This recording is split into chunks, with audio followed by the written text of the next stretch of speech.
I cannot wait. The game is live. Let's go ahead and hop in to map number 1 between our 2 players. Spawning down in the bottom half of Polar Night, the Blue Zerg player. Let's hear it for Byul.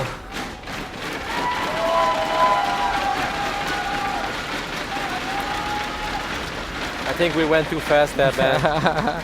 You have to let the slow clap really start rolling. Only then you can truly shout it out. We're gonna give it a second shot here. Because up in the top half of the map, the red Terran player, CM Storm's Polt.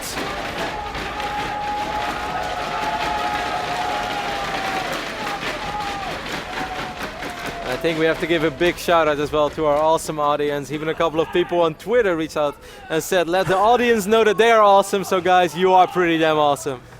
Great crowd here at the Red Bull Studios in Santa Monica, California. All right, Ben, let's talk about StarCraft. Well, we've got what looks like a gasless opening here from Polt. Polt is so methodical, slow and steady. He loves to get into the mid game with a healthy economy, but once he turns on the aggression, he never turns it off. And well, actually, no, there is a gas, so probably going to be a Reaper opening. Yeah, it might just be. We've seen one all-in earlier this tournament from Byul. I think it was the bailing all-in on Eklund Waste. I think it was against Polt as well. It wasn't very successful. It didn't really work out the way that he had in mind. Other than that, what we do know what he loves is just the standard, you know, drone up a little bit, get 2 evolution chambers, focus on those ling and bailing upgrades, and then just eventually transition into Mutalisk. He's a pretty straightforward ZVT player. Likes to go up to a very high drone count though, rough, like high 70s, low 80s, when he starts producing crazy amount of Mutalinks, lings and bailings. Yep. Or Mutalisk. It was a 16 spawning pool for Byul. He's trying to be as economical as he possibly can be. He's played against Polt before. He knows what to expect from his opponent. And so he's going to try and establish the best economy possible here in the early game. On the production tab, we do see that Reaper opening for Polt.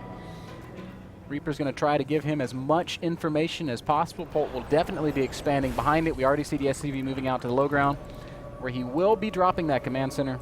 Now, you know what's interesting as well, now you think about it, all tournament long, most of these players, and that includes Byul and Polt, have been videoing Polar Night. How much practice have they had on this map? How many ZVTs has Byul played on this map?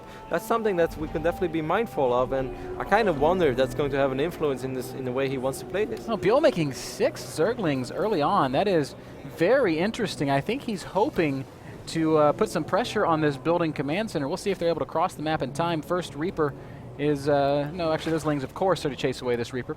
But first Reaper is now getting a look at Byul's base and can see what is going on. The fact that Byul already mining gas is significant. Polt is going to have a good time microing his Reaper against these Lings. As long as Polt doesn't mess up, he should be able to keep them alive. 2 Lings do manage to sneak by, so he will be able to get a little bit of scouting information done. He's still cruising around with his Overlord. He saw the factory, he saw the reactor on this Rex as well. So far, Byul knows exactly what he's playing against. Polt really just allowed Byul to see whatever he wanted. Didn't build a single Marine. He went Reaper into reactor, which is super greedy, Kev. There's some cheeky things that you could do with slow Lings that would be frustrating for just a single Reaper to deal with. There's the first semblance of a wall in starting. Polt actually making a second Reaper. That's a little interesting. Might be later on trying to take some more map control with a couple of Hellions and Reapers, as they work pretty well together. They're very strong against Zerglings, man. Pretty strong against lots of Zerg things, not just the Zerglings. As we see the first starport on the way for Polt, maybe a little bit of drop play. A very early starport, which makes me think, do you think it might be a Hellion and Banshee opening? Well, the positioning of the tech lab on the barracks makes me think maybe not, but maybe a few Marauders in a medevac? There's nothing stopping him from putting a tech lab on that starport. I kind of think he wants to do a Hellion drop, but we'll see exactly what this turns into.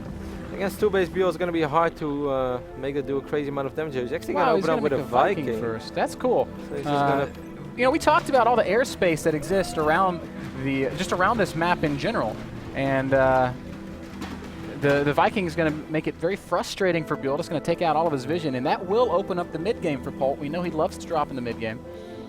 Once the defensive spine crawler is going down as well, as you ready to be safe, then sorry. He doesn't really know how many Hellions will be making their way across the map. Byul's been playing pretty greedy so far, Ben. He made those 6 links early on, and those were the only links that he ever made. But this is a nice secure wall up, and as soon as the spine crawler is done, he should be more than fine, and even now with the queens. Polt would love to force him to make a couple of units though, and that's working so far. Back in the day, we used to call this the Stefano wall. It is pretty safe against Hellion stuff, and certainly when that spine crawler finishes, Polt is going to have no choice but to get the hell out of there. Byul's gotten a very fast Spire. Kevin, he's playing 2 base Muta, and the way this is working out, this might do quite a bit of damage, and a Baneling Nest goes down also. I wonder if he's planning to do heavy, like he can make a few Mutas and then do something like a Baneling Bust. Well, he's kind of going to need a macro hatch for that though, because he's just not going to have too much larva of these 2 bases. We'll see. Third command center is going down as well, and the first factory is in production, or second factory obviously is in production. No, Widow Mines, excuse me, once more. Ben, I'm blind.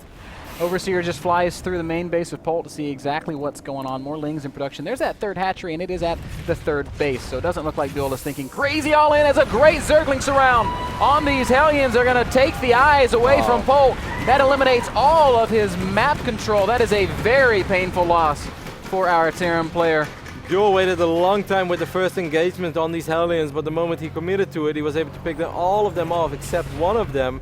As you said, absolutely no map control anymore for Polt. It's going to make it a lot harder to figure out where those mutas are coming from, and even worse, when those mutas are coming. Yeah, the eBay is only now starting. There are no turrets. Widowmine takes out an Overlord. That might mean that Widowmine can't shoot at the incoming mutas. Kevin, Byul had so much gas. Fortunately for Polt, Byul's supply blocked with that Overlord going down. It means he only has to contend with 6 initial mutas and not 10 or 11. He's going to be able to create a crazy amount of map control for himself for a long time, and I'm curious to see when he's going to drone up as well, Ben. He's still on the 46 drones, which was okay for this phase of the game, but the moment that this 3rd hatch finishes up, unless he wants to win the game in the near future, he's really going to have to pump out a few more drones. I think something has triggered Polt's reaction. He seems to recognize that the muta timing is coming, as he's just built a turret in his main base. Nothing in the natural except that Widow Mine, but the mutas will be spotted by a Viking, and that will no doubt prompt more turret construction out of Polt. That Viking actually only picked off a single Overlord. I guess the other one turned into an Overseer and was able to stay alive. Didn't end up really yielding a whole lot in the way of Overlord kills. Muta count will continue to climb. Baneling speed also on. Oh, this is so nice. This is super timing here for Byul. Picks off 2 of these reactors immediately. Picks up a missile turret as well. And this is a very nice start of the middle. That is just phenomenal. That's it immediately is going to make Polt think twice about ever leaving his base. This is going to give so much freedom to Byul. But Kevin, look at what's on the production tab. It's not a ton of drones. He's Byul still has on these stayed on 46 drones. He is making that huge swell of Lings. That 3rd base, that is a macro hatch. And we are going to see a big bust. 25 Banelings morphing right now. Okay, over here on the bottom of the ramp.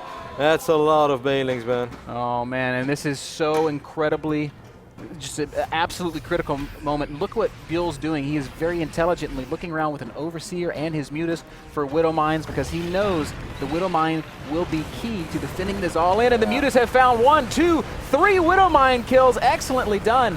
There is a single Widow Mine remaining on the map for Polt, and there are 30 Speed Banelings soon to be crashing into his natural. There are more Banelings on the map than Marines, and that's a very bad sign if you're a Terran player. This bunker is going to finish up. Scary moment right now for Polt. I don't know how he's going to defend this. The Widow Mine is too far away to key up on these Banelings. Mutas in the main base. Banelings and Speedlings into the natural, and Polt is going to take some critical damage here, Kev. But he still has quite a few Marines alive, which is something that wasn't really possible before. The Banelings come crashing into the ramp. More Marines are going to fall. And Polt's situation goes from bad to worse. He's dipped down below 60 supply against over 100 supply of Zerg units. The main base has been breached. He might stabilize with some unit production, but he is going to be so far behind. Byul is reinforcing with 40 more Speedlings. Still hasn't added a single drone. If Polt can stabilize with 3 command centers, he might be okay, but... He has 2 Marines on the map. He really needs to rally those Marines immediately to the missile turrets. The turrets is what keeping him alive right now. He had 9 Marines in production at once, so if Polt is able to hold this, it would be so more Lings sick. are here. The medevacs are out of energy. The Widow Mine's so key. Killing the Marines. But not doing the damage that is needed. Good game! Byul takes game number 1 with a very exciting 2-base Mutaling Baneling bust. And barely having any upgrades as well, other than Bailing speed. Just Baneling speed and Zergling speed, right? The fact that he was able to pick up those reactors changes everything, though, because right now, Polt had 23 Marines. What if he has like 35? That kind of changes a lot. Yeah, and it's so seemingly insignificant, but yet so huge that not only does he kill those add-ons hamstring